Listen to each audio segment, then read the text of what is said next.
Hello YouTube, this is Charlie426, and today we have a Robot Damashii review, the Robot Damashii Master Gundam. Now it's been a while since I reviewed a Robot Damashii figure, and here it is. Now I got this some time ago, because at some point I really wanted to have a Master Gundam product. At first I was looking at the Master Grade, but I've seen some reviews, they say it's not as great as they think, and I was looking at the HG, it was kind of sticker heavy, so I decided to go with the Robot Damashii figure as well. So at least, and because I know Robot Damashii figures, they are kind of expensive, or at least I got mine cheap. And second one is that I really don't need to worry about breaking anything, or most of the time. Alright, so let's get on to the review. So as usual, we'll go with our usual way of doing things. We'll go with the components, and then articulation, and any other things that I can show you guys. Now first of all, you might not see the wings at the moment because the main issue that I'm having with this figure is the balance issues, because the wings make it extremely heavy, back heavy, to the point where it cannot stand on its own. I mean, I can try to balance it, but it just makes it look awkward. So which is why I have the wings off. So the wings are right over there. So I'm going to show you guys the articulation, and then separately, and then I'll attach it at the end. So what you get, of course, is basically the Master Gundam itself, and then you get two pair of fists on the hand. And here we have other stuff. So first of all, we get a beautiful effect hand part for the darkness finger. I really love how they done with the pink. It's just not the way how they do it with high grades, where it's just a generic pink hand. They actually added some more color to it, different tone or shades, whatever they call it. I'll show you guys later. And then we have these hands, which are pretty much just open hands for posing. So yeah, you can pretty much expect that. Nothing too special going on. And then here we have some interesting hands. So we have these hands right over here. So what's so different about these hands is the hold. So usually a normal generic hand of a Robot Damashii figure would be just this big ass hold. This one's actually in a U shape. This actually allows more movement on the wrists. I'll show you guys later what I mean by that, but yeah, you'll find that out soon. So, and then we get these two hands. Now you only get one or two effect parts for this. Number one is the long one that you can see, and then the small other part. So these are actually separate pieces. They just give you the illusion that they're a whole single piece. The way how these work is that on top you have this hole where it connects the ball joint of this long piece, and then a square hole peg that connects the bottom section piece. So once you attach it, it gives the illusion of it being a single piece. So So the good part is that you don't need to squeeze in or like jam the weapon inside to the hand, where I usually do with Robot Damashii figures. Alright, so let's get on to the articulation. So as I mentioned, I had issues with this being the joints being loose. Well, the being back heavy is the first thing, and then number two is that when I first got this, the joints were okay, but the more I played around with it, the joints got loose, especially the legs and the inside leg connection right over there, which are the ball joints. What I did is that I actually applied some nail polish at this point, and I think it kind of worked. It got a little more stiffer, or it feels like it got more stiffer. So yeah. So this is the back, which it doesn't have the wings yet, so the way how this works is basically you just clip it on, so it's not a two-hole peg system. But before that, let's go see the head, so the articulation. So let's get the head. Very nice head, very big back head, but yeah. Really like the eyes. Unlike like most Robot Damashii figures, the eyes are colored in, but nothing, not a bad thing actually. They did a pretty good job. It can go down that much, and then up that much, and 360 is possible. Well, you gotta work your way around. Come on, okay, there we go. And the body, we have this nice ab crunch going on, but 360 twist not possible. So yeah, you can move about 10 to 20 degrees, or within that range, to side, and then the arms are also on the ball joint, so you have this nice shoulder movement, but that's not it. You can also go even more thanks to another moving point right over here, and then the shoulders can move to the side a little bit more because there's another moving point there. I'm not sure if it can move even more, but that's as far as I can go for mine. So we can go to the side 90 degrees, and the arms have a nice 90-degree twist, or I mean 360 twist on the arm itself, and then the 360 rotation on the entire arm itself, and it's your typical ball jointed hand. Alright, so now the interesting part is that this is not really mentioned in the manual for this one, but you can take this part off, and there's a peg. Now There's no use in this figure itself, but there's like an expansion set for the Master Gundam, where it gives you the cape effect part, so it can like you have the cape covering up the entire body version, which I really don't care for, but I believe that's what it's for. Of course, that comes with more effect parts, with more punching effect parts, and then like more effect parts. Basically, that's as far as I know. I haven't seen them myself. I haven't seen the box myself, so yeah. Okay, so now let's get the waist. The waists are pretty interesting. So we have the front skirt, which is pretty much your typical front skirt, what you can expect, which is actually connected with the crotch area. And then we have the side skirt, which moves, but it's not connected to the side or the main waist. It's actually connected to the back skirt. So the back skirt does move a little bit, as you can see. And you can see that's connected with a ball joint, with an L-shaped ball joint.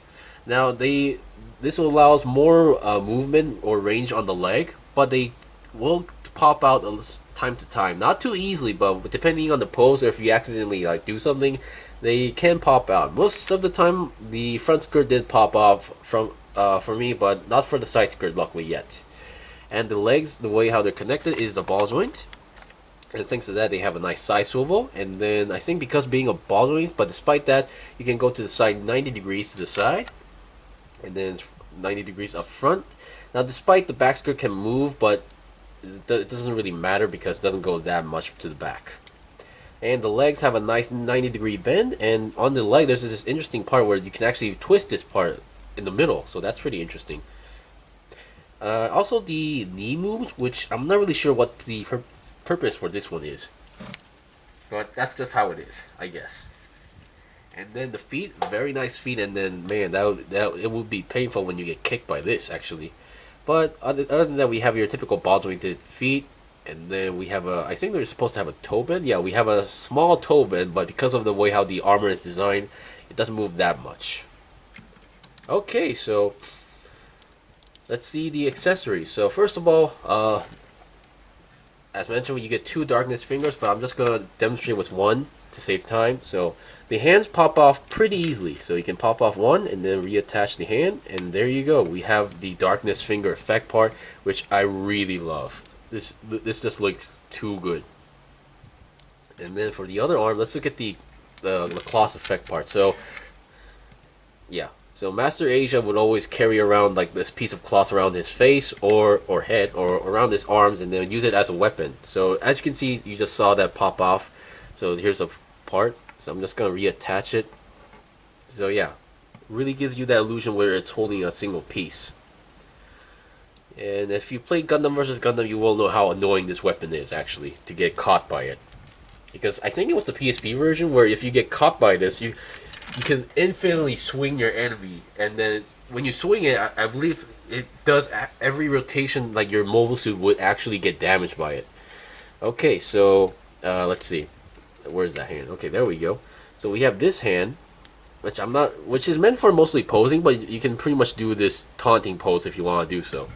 But this is the one with the U shape, but this doesn't really show much of its potential. Now the other one, this one shows really its potential. So it's you can pretty much another different style of open hand, but because of that U-shaped hole, what you can do is you can move the hand 90 degrees like this. You have a 90 degrees bend, because usually if a typical ball jointed hand would pretty much only be able to rotate like this, but this one, thanks to that, you can actually move the wrist like this, and this actually allows a lot of posability as well. Alright, so now let's put on the, the cape now. Or not the cape, I mean the wings, sorry about that. So the wings itself have some articulation. I think I should show you guys first. So we have one moving point here, number 1. So we have a 90-degree bend. It can go a little bit to the front, but that would be impossible because, yeah, if you attach this to the back, that's not going to happen. And this is actually on the ball joint, so a 360 twist is also possible on the wing itself. And then we have another moving point here, which allows the wings to move up and down. This thing does not open. I would like to mention that this thing does not open. And then we have another sub wing right over here, which is connected to a ball joint here, and then another one here, so it allows it to move a lot. And yeah, and rotate on its own since it's on a ball joint. But here's the problem. This is where it makes it back heavy. So even I did apply nail polish to tighten the joints up, it still makes it back heavy. So I put the wings on, so let's see how this goes. Yep, back heavy. So yeah, so I kind of suggest that you use the action base, and luckily, while they were designing this, they were pretty much expecting this, which is why not only do they have an action base hole for the crotch section, but there's also one on the wing section right over there, so you can pose it without being hindered too much by the action base. So because most kits or figures, they would have an action base connector here, which would bring the problem of, like, you can see the action base right, like, between the legs, and this could actually affect the posing sometimes, because when you're trying to do some certain poses where it's like standing on 1 feet, you can actually do that. I've done that before, but it's just too heavy right now at the moment. Yeah, so if you try and do that, and then if you have an action base there, that's going to be a problem. But if you have it on the wings, that's no big issue. But yeah, I mean, to be honest, other than the balance issues, I actually really like this. Like, it's really fun to play, and there's like so much more poses that I want to try out with this figure. So yeah, if you are a big fan of the Master Gundam itself, I would really recommend that you get one, because really fun to pose actually. The only downside is that is the balance issues, which is kind of a shame, but oh well, that's just how it is. Anyway, that's pretty much it for the review. So the Master Gundam, being from G Gundam Series, you can't expect a G Gundam figure, series figure, to have like beam rifles, beam sabers, a shield, a bazooka. That's not what you should be expecting from it, but you should be expecting more types of hands and more effect parts like this. Of course, the God Gundam or Burning Gundam and the Shining Gundam would have a beam saber. But yeah, either way, really good figure. I would recommend it if you are able to tighten up the joints. So once again, thank you for watching the review. This was the review of the Robot Damashii Master Gundam. If you guys got any questions or requests, leave a comment below. I still have more stuff to buy and build and make reviews out, so please stay tuned. Until then, see you guys next time.